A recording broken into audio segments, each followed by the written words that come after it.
Hola a todas, todos y todes. Soy Sole, estudiante de abogacía en UNPAS y colaboradora en la materia de Derecho Constitucional con la profesora Noelia Garone.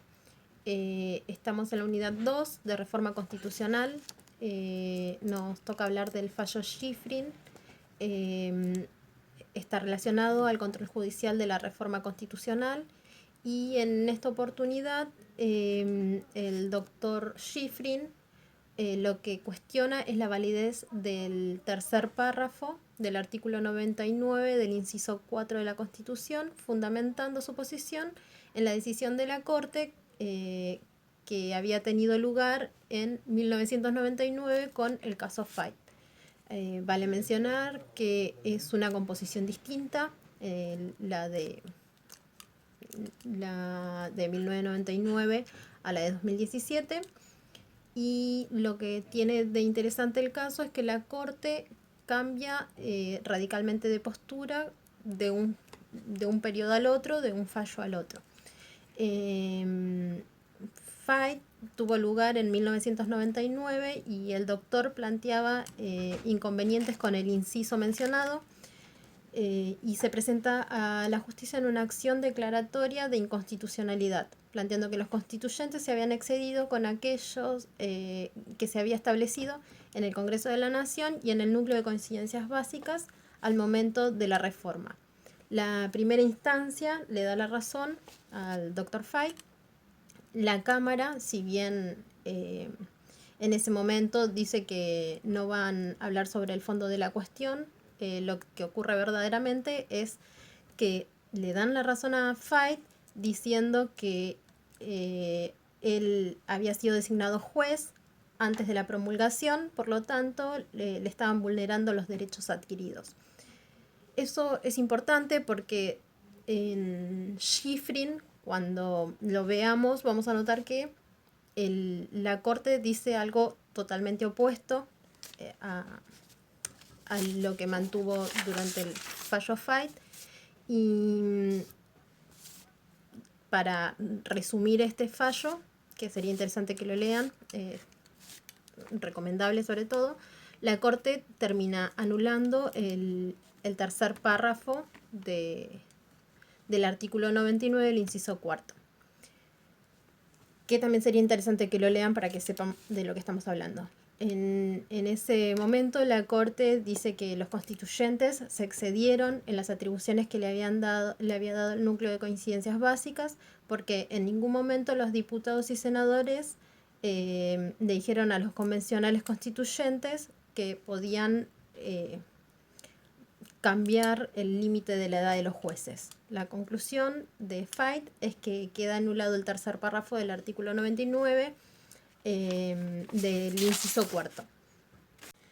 Bueno, habiendo hecho un escueto resumen sobre Fait, entramos de lleno con Schifrin. El caso, como dijimos, es de 2017. El autor es Leopoldo Héctor Schifrin. El caso llega a la Corte mediante un recurso extraordinario del Estado Nacional que sostiene que al declarar la nulidad de una norma dictada por la Convención Reformadora, la Cámara violó el principio de división de poderes y de supremacía establecidos en la Constitución Nacional, atribuyéndose facultades de revisión que inhibieron la eficacia de la tarea de la Convención Constituyente.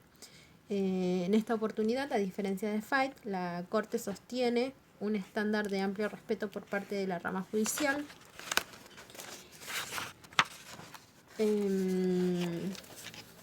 Sobre el alcance de las facultades puestas en ejercicio por la Convención Constituyente y que solo interviene en caso de marcada excepcionalidad en que el apartamiento por parte del órgano reformador sea grave, ostensible y concluyente con respecto a los temas habilitados por el Congreso de la Nación, que así siempre ha sido la jurisprudencia del tribunal, y que el único caso distinto fue el precedente de Fait, lo cual muestra claramente que no se inserta en la tradición judicial del tribunal.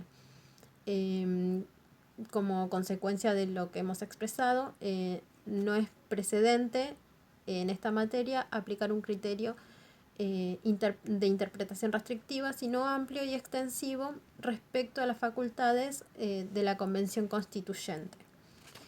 En la sentencia de Fait, la regla se interpretó de modo restrictivo, es lo que sostiene en esta oportunidad la Corte, y considera que resulta necesario abandonar la doctrina del caso Fait y adoptar un nuevo estándar de control que sea deferente y respetuoso de la voluntad soberana del pueblo expresada por la Convención Reformadora con las disposiciones que aprobare, pero que a su vez preserve en cabeza del Departamento Judicial la atribución para revisar dichas cláusulas y, como última ratio, la de la marcada rigurosidad, descalificarlas.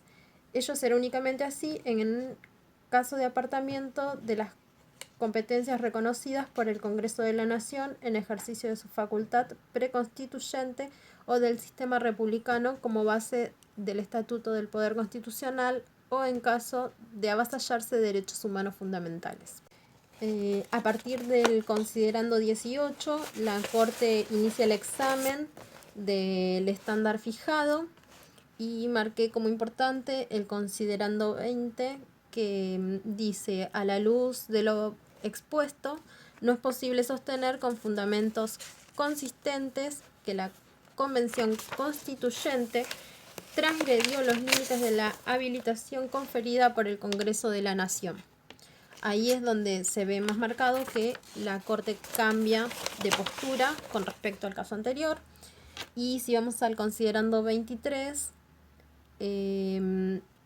podemos leer que dice: cabe sino concluir que el límite de edad de 75 años introducido en la reforma constitucional del año 1994 no ha afectado la sustancia de las garantías de la inamovilidad ni por ende el principio arquitectónico de independencia judicial. Se trata de una regulación admisible y legítima, que no coloca a los jueces en una situación de dependencia y precariedad. De ahí podemos saltar al considerando 25, que desestiman la afectación del derecho por los derechos adquiridos, porque no existe un derecho adquirido al mantenimiento de las leyes o reglamentos ni a su inalterabilidad.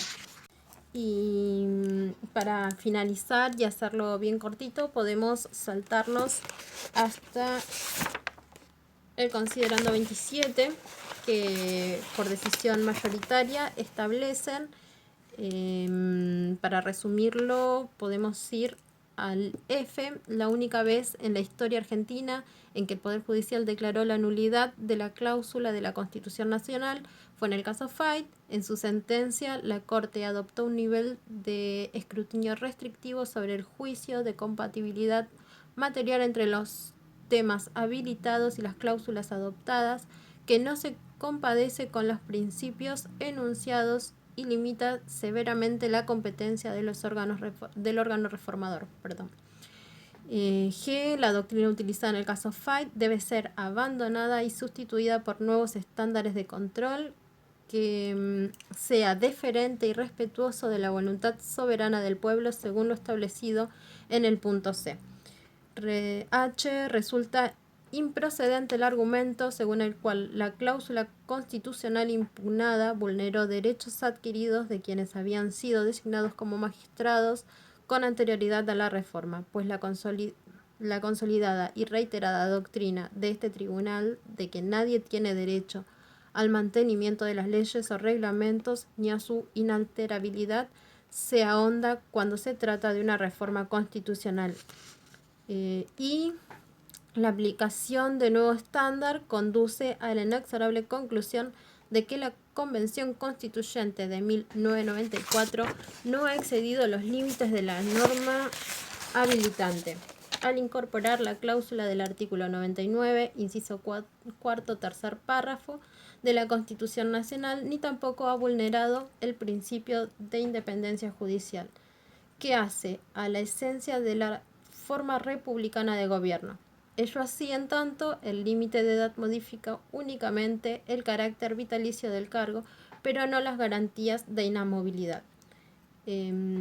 Y ahí es cuando la Corte vuelve a incorporar a la Constitución Nacional, o en realidad le da validez al tercer párrafo de la Constitución Nacional del artículo 99, inciso cuarto. Bueno, espero que les haya gustado, espero que lo hayan entendido y nada, gracias.